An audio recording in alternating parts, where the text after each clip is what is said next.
Dari Abu Ubaidah dari Sayyidina dari Hasan radhiyallahu taala anhu, beliau berkata, termasuk tanda jika Allah tidak senang terhadap seorang hamba, jika Allah menolak seorang hamba adalah di saat dia selalu sibuk melakukan sesuatu yang tidak membawa manfaat untuknya.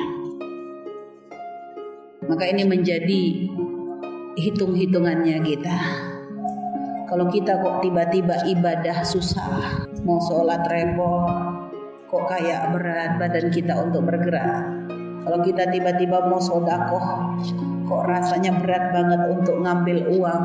Kalau kita tiba-tiba mau ke majelis, kok berat banget untuk melangkah. Tapi lalu ternyata kita menghabiskan waktu kita untuk gak berguna.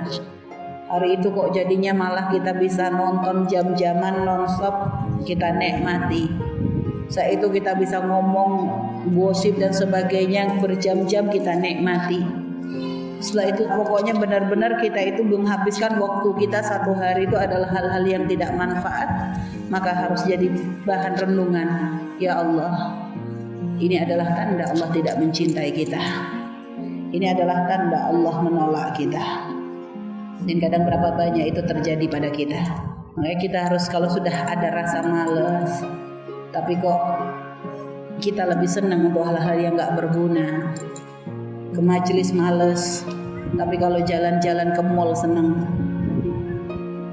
Nonton TV senang, baca Quran males.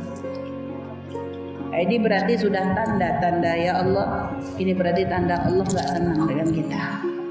Ini berarti tanda Allah menolak amal-amal kita, na'udzubillah. Dan berapa banyak kadang kita seperti itu. Ini kadang sering bahasa kita, keimanan kita lagi naik, lagi turun, ya. Ada kadang lagi males-males, lagi rajin-rajin. Maka sadari bahwa sebenarnya kalau lagi males-malesnya begitu, kita harus banyak istighfar, karena khawatir itu adalah tanda Allah tidak ridho kepada kita, bahwa Allah tidak senang dengan kita, sehingga akhirnya Allah tutup pintu kebaikan dan Allah bukakan pintu kehinaan, na'udzubillah. Imam Malik ibn Dinar berkata, jika kamu melihat hatimu kok menjadi keras. Hati keras itu gimana sih? Kalau dengar nasihat susah, dinasehatin itu susah.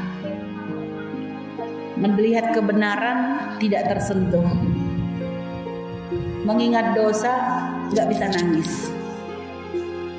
Mengadu mengeluh kepada Allah tidak pernah ada sentuhan, atau artinya tidak ada sesuatu yang spesial. Itu berarti tanda hati kita tuh sedang keras-kerasnya. Lalu setelah itu kamu merasa tubuhmu pun jadi lemah. Hati keras lalu merasa tubuhnya lemah. Setelah itu kamu merasa kok urusan rizki pun menjadi susah.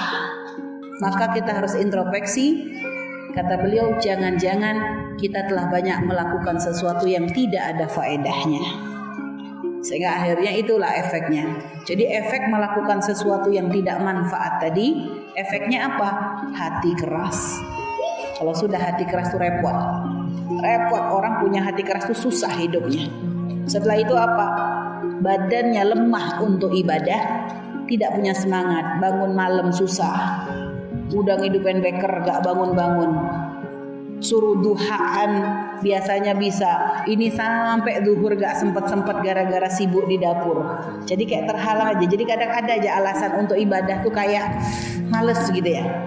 Suruh sholat fardu pun begitu, kayak tidak ada semangat dan sebagainya. Kalaupun sholat buru-buru hanya sekedar pengen menjalankan kewajiban, pengen lanjut lagi dengan aktivitas yang tidak manfaat tadi. Ya. Setelah itu apa? Sudah begitu kadang otak kita pikirannya hanya urusan rizki. Ngerasa rizki kita kok seren, ini kok susah, mau bayar utang belum dapat duitnya, pengen beli apa-apa kok repot, pengen semacam sadari, kata beliau.